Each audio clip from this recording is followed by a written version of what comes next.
First ever factory outlet, Chandanagar, Mukunda Jewelers. Opening soon. No making charges.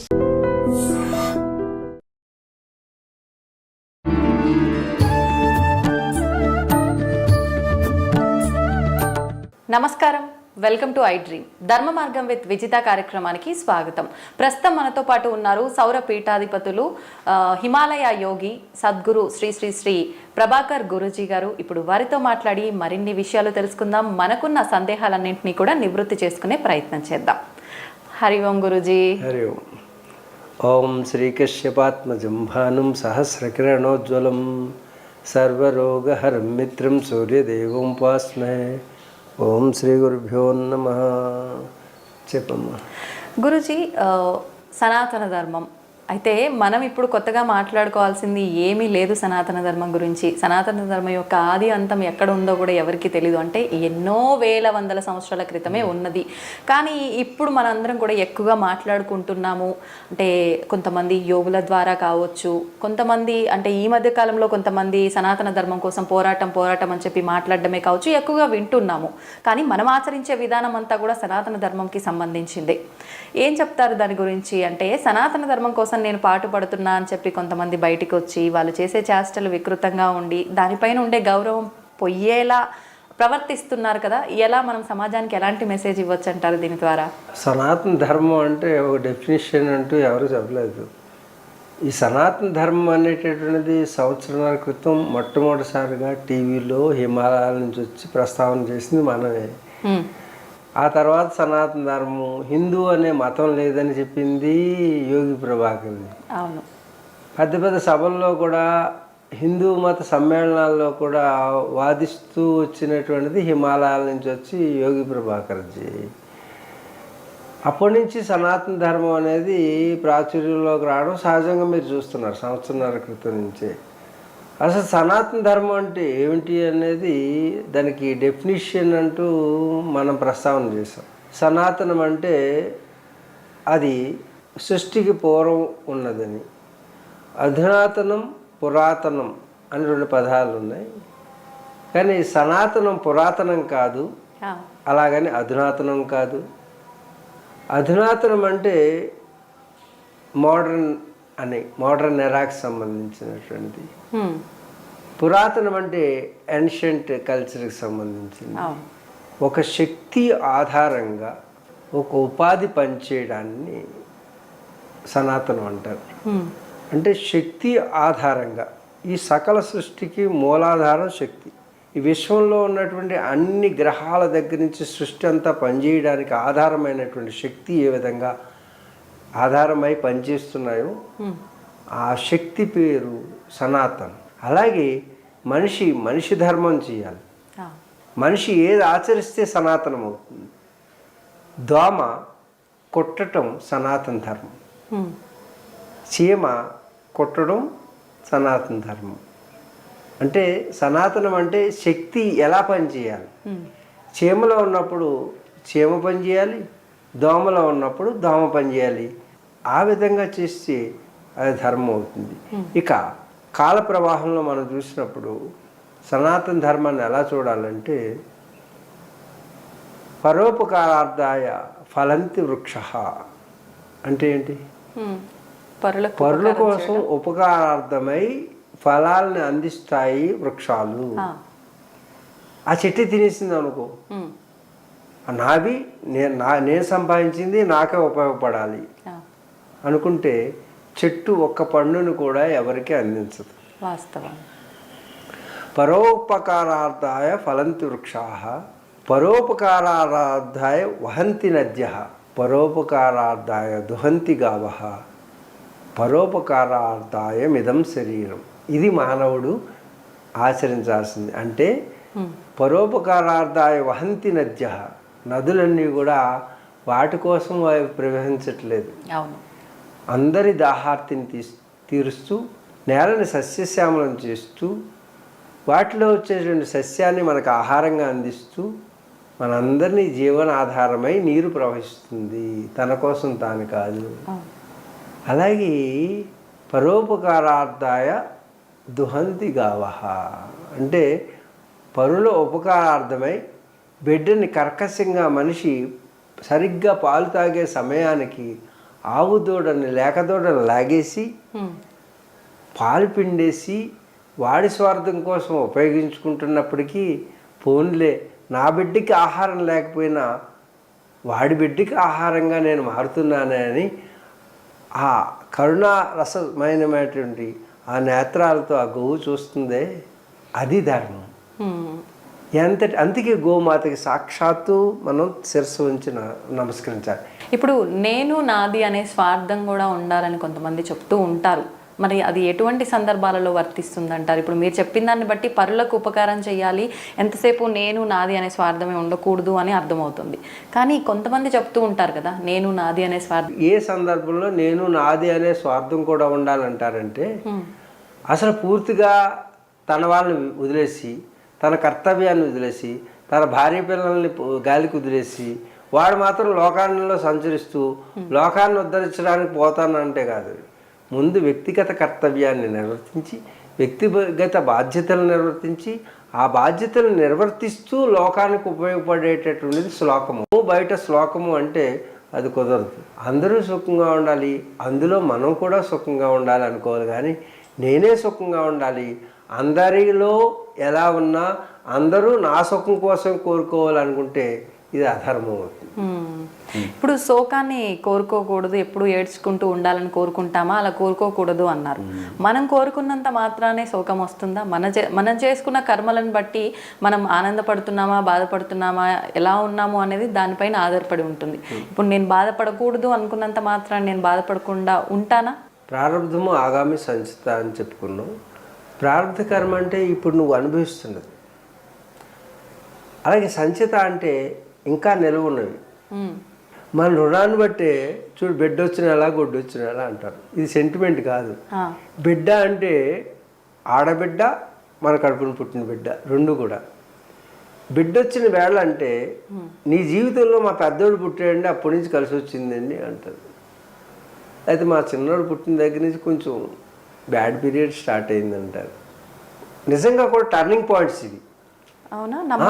నీ జీవితంలో ఒక గోవు ఇంట్లో ప్రవేశించిన వెంటనే వాడు గో సంపద పెరిగిపోయింది. ఇదివరకు డబ్బు కాదు, బ్యాంకులో నిల్వలు కాదు, ఎన్ని ఆవులు ఉన్నాయో వాడంత కోటీశ్వరుడు. గోవులే సంపద, పశు సంపద. పశువు వచ్చిన వెంటనే, అది ప్రవేశించిన వెంటనే అన్ని సూడివై అన్ని సంతానము వృద్ధి చెంది ఆ గోవుల యొక్క మంద పెరిగేది. గోవుల మందనే కట్టంగా ఇచ్చేవారు పూర్వం. నువ్వు ఉత్తర గోగ్రహణం, మహాభారతంలో ఉత్తర గోగ్రహణం అనేటువంటి కథ ఉంటుంది. వాడి సంపదలన్నీ కోల్పోవడం అంటే గోవులను ఎత్తుకుపోవడం. అందుకు గోవు ఎందుకు సంపద? దుక్కు దున్నాలంటే గో సంతతి కావాలి, పేడ ఉండాలి, నేలకు బలం కావాలంటే, నేలకు బలం ఉంటేనే సంపద వస్తుంది. సంపద ఒకటి తిండి దాని నుంచి వస్తుంది, గడ్డి దాని నుంచి వస్తుంది, పాలు దాని నుంచి వస్తాయి. అన్ని ప్రోడక్ట్ ఒక ఆవు నుంచే వస్తుంది మనం సంరక్షించడం. అందుకే గోవే సర్వశ్రేష్టమైనది మనకి.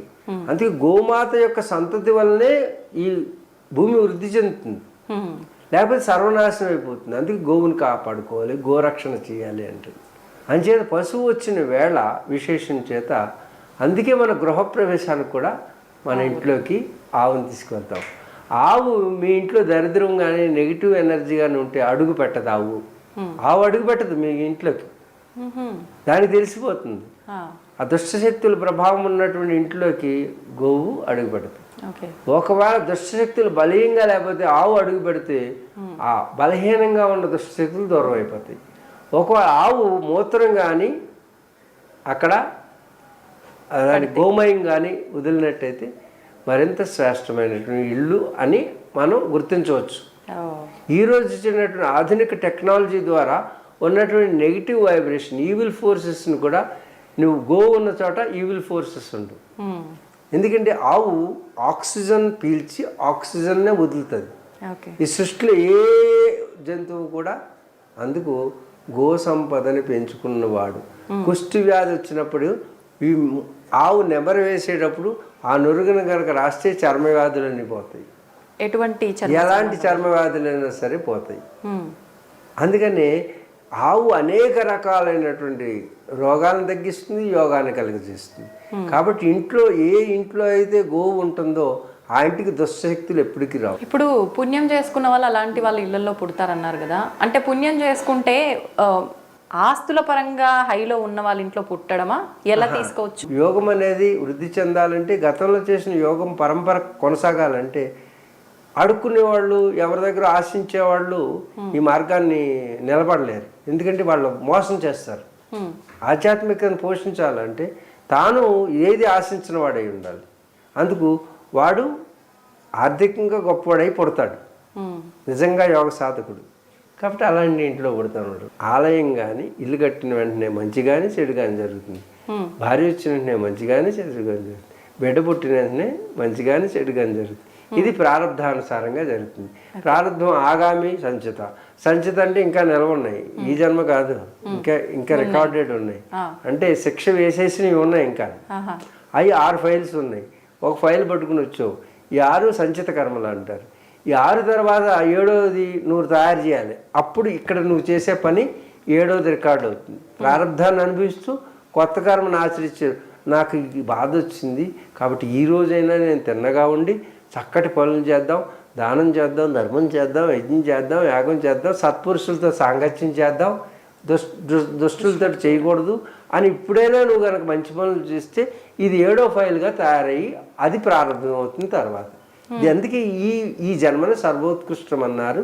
మానవ జన్మ సర్వోత్కృష్టం ఏంటంటే ఇది ఉభయపది. భూమి మీదే మాత్రమే నీకు ఈ 2 పుణ్యము పాపము క్యాలిక్యులేట్ అవుతాయి. భూలోకంలో భూర్లోకం, శుభర్లోకం, మహర్లోకం, జనలోకం, తపోలోకాల్లో ఎక్కడా పుణ్యపాపాలు, దేవతల పుణ్యపాపాలు ఉండవు. వాళ్ళు కేవలం అనుభవించడమే. దేన్ని? పుణ్యాన్ని. అంటే వాళ్ళకు పుణ్యం మూట కట్టుకుంటేనే వాళ్ళు దేవతలుగా మారారు. ఇంకోటి దేవత. ఇప్పుడు మనకున్న 4 యుగాల్లో మొదటి యుగంలో మొత్తం దేవతలే ఉన్నారు కదా. దేవతలు ఎవరు లేరు, మనుషులు ఉన్నారా? మానవులు లేరు. సత్యహరిశ్చంద్రుడు వీళ్ళందరూ రాజులు కదా.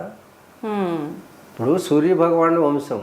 సూర్య భగవాన్ నుంచి ఇప్పుడు బ్రహ్మ దగ్గర నుంచి కశ్యపుడి నుంచి సూర్య భగవాన్ నుంచి వచ్చినటువంటి వాడు మనువు నుంచి ఇక్ష్వాకుడు.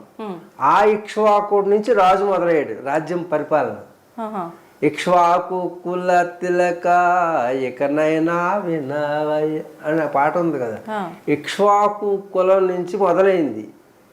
అర్థమైంది? ఇక్ష్వాకు, దిలీపుడు, రఘువు, సగరుడు, వీళ్ళందరూ, తర్వాత అజుడు, దిలీపుడు, రఘువంశ చరిత్ర, రఘు, వీళ్ళందరూ రాముడు సూర్య భగవాన్ నుంచి పుట్టినటువంటి వాళ్ళు. సూర్యవంశం. అక్కడి నుంచి రాముడు వచ్చాడు అన్నమాట. అర్థమవుతుంది? ఇన్ని తరాల చరిత్ర ఉంది మనకి. రాముడు పుట్టడానికి మీ తాత ఎవరో నీకు తెలీదు, ముత్తాత తెలీదు.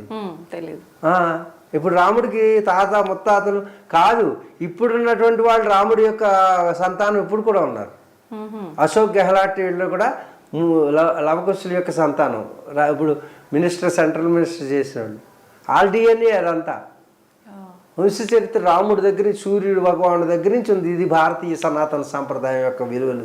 కానీ ఆయన లోక కళ్యాణం కోసం మానవ అవతారం ఎత్తి ఇక్ష్వాకుడి దగ్గర నుంచి అందరూ దైవం నుంచి పుట్టినటువంటి ఈ లోకంలోకి వచ్చి మానవులైనటువంటి వాళ్ళు. మనం అందరం దైవ సంతానమే. భారద్వాజ గోత్రం అంటే భరద్వాజ మహర్షి యొక్క బ్రీడ్ డిఎన్ఏ. భరద్వాజుడికి ఏది ఉందో నీకు అదే ఉంటుంది. గోత్రం అంటే గో త్రాయతే ఇది గోత్ర. గోత్రం తెలియని వాడు సనాతనీయుడు కాదు, గోత్రం ఉన్నవాడే సనాతనీయుడు. గోత్రం లేదంటే సనాతనీయుడు కాదు. చూడండి, మన డిఎన్ఏ ఎప్పుడు పుట్టిందో దాని పూర్వోత్తరాలు ఆన్ రికార్డు ఉన్నటువంటిది సనాతన ధర్మం. కాబట్టి మన గోత్రం అంటే గో త్రాయతే ఇది గోత్ర. గోవు అంటే గోవుని, త్రాయతే రక్షించేటటువంటి గొప్పతనం ఉన్నటువంటి వాళ్ళు గోత్రం. ఎవరు? ఈ ఋషులందరూ కూడా గోవుని సంరక్షించారు. గోవుని సంరక్షించడం ద్వారానే వాళ్ళు సంరక్షించబడ్డారు. అలాంటి సంతతికి సంబంధించినటువంటి గోత్రం కలిగినటువంటి వాళ్ళు మనం. మొదటి యుగంలో మొత్తం ధర్మమే ఉంది 4 పాదాల్లో అంటారు కదా. మరి మొత్తం 4 పాదాల్లో ధర్మమే ఉన్నప్పుడు అక్కడ అధర్మం ఎక్కడా లేదు. అధర్మ మార్గంలో వెళ్తేనే మనం కొంత కర్మ మూట కట్టుకొని మరొక జన్మ తీసుకొని అది అనుభవిస్తాము. మరి ఇక్కడ ఎటువంటి అధర్మమైన కర్మలు చేయనప్పుడు మరుసటి జన్మకు ఎవరు క్యారీ ఫార్వర్డ్ అయ్యారు? ఇక్కడ అధర్మం ఎందుకు మొదలయ్యింది? అది ఎలా అర్థం చేసుకోవచ్చు అంటారు? రాత్రి పగలు అంత సహజము, మంచి చెడులు అంతే సహజం. ఇప్పుడు కృతయుగంలో ధర్మం 4 పాదాలు ఉంది. 4 పాదాల నుంచి 3 పాదాలకు ఎందుకు దిగజారిందంటే దాంట్లో కొంత కల్తీ జరిగింది కాబట్టి అప్పుడు ఫిల్టర్ చేస్తే ఇక్కడ 3 పాదాలకు వస్తుంది. త్రేతాయుగంలో ధర్మం 3 పాదాలకు వస్తుంది. ఇక్కడ కూడా త్రేతాయుగంలో ఉన్న క్వాలిటీస్ నెమ్మదిగా పడిపోతాయి. పడిపోయిన తర్వాత ఇటు పెరిగిపోతుంటారు.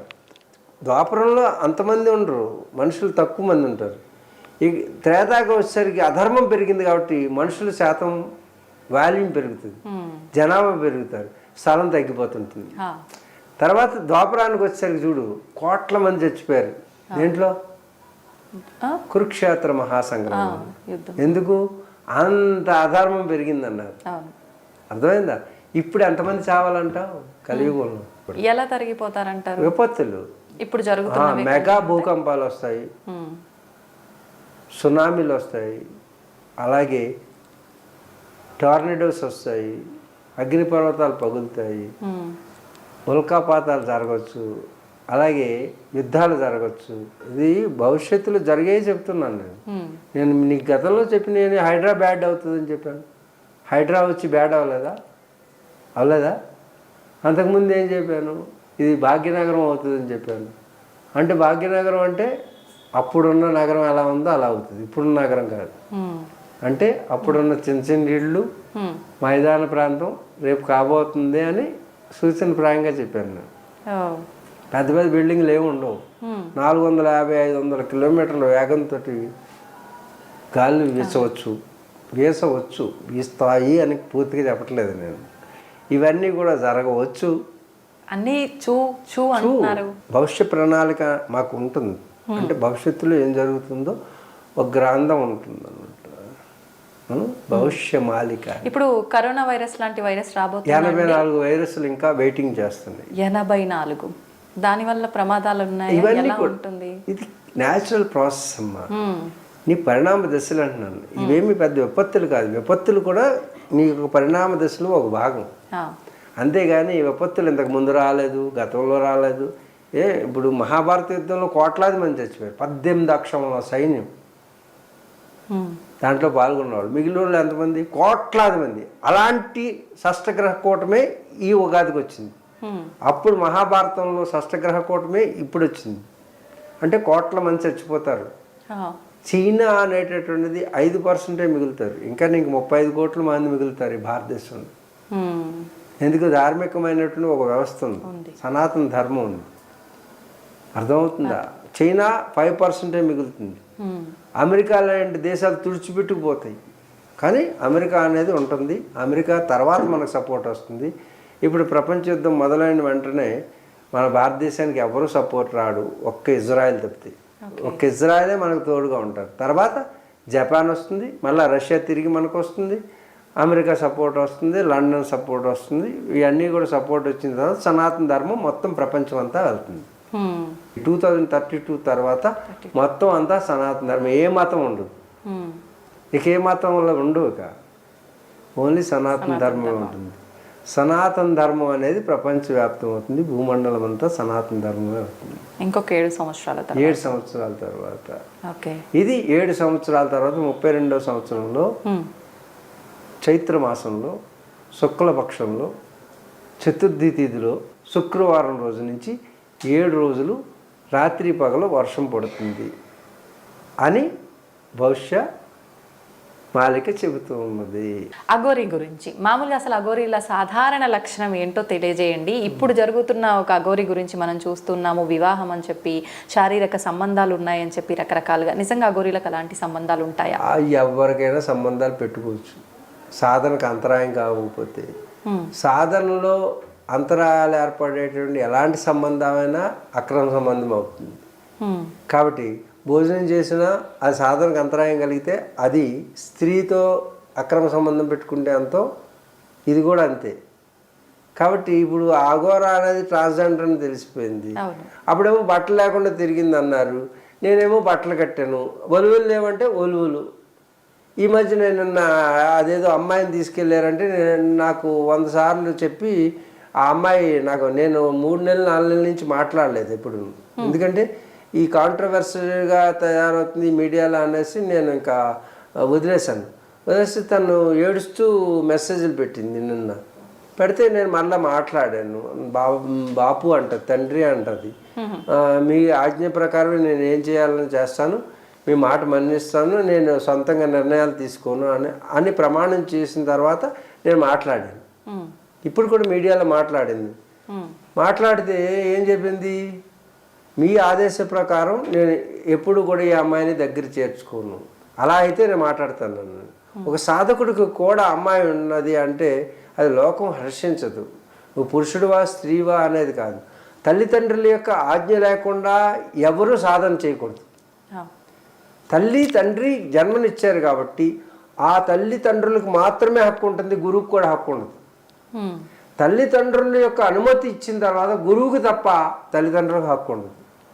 ఇది అఘోరాకి చెప్పి ఆ పిల్లని అక్కడ అప్పచెప్తే నేను నీతో మాట్లాడతాను అని చెప్పాను. ఆ పిల్ల ఎప్పుడైతే లోకం అంతా కూడా ఇది తప్పు అంటుందో ఆ తప్పుని, ఆ విలువలను సరిచేయడానికి ఆ రోజు విలువలను సరిచేశాను, ఈరోజు విలువలను సరిచేసి మళ్ళీ అఘోరాన్ని కాశీకి పంపించి అక్కడ 3 రోజులు సాధన చేయించి తర్వాత మిగతా పనులు చేయడానికి వెళ్ళమని చెప్పాను.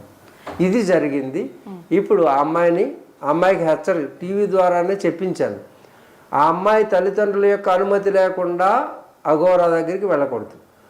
అఘోరా దగ్గరికి వెళ్ళాలంటే తల్లిదండ్రులను తీసుకొని వెళ్ళి అప్పచెప్తేనే మాత్రమే యాక్సెప్ట్ చేయాలి అని చెప్పి అఘోరాకి చెప్పాను. ఇది జరుగుతుంది. మీరు కంగారు పడకండి ప్రేక్షకులందరూ. నమస్సుమాంజలి. ధన్యవాదాలు.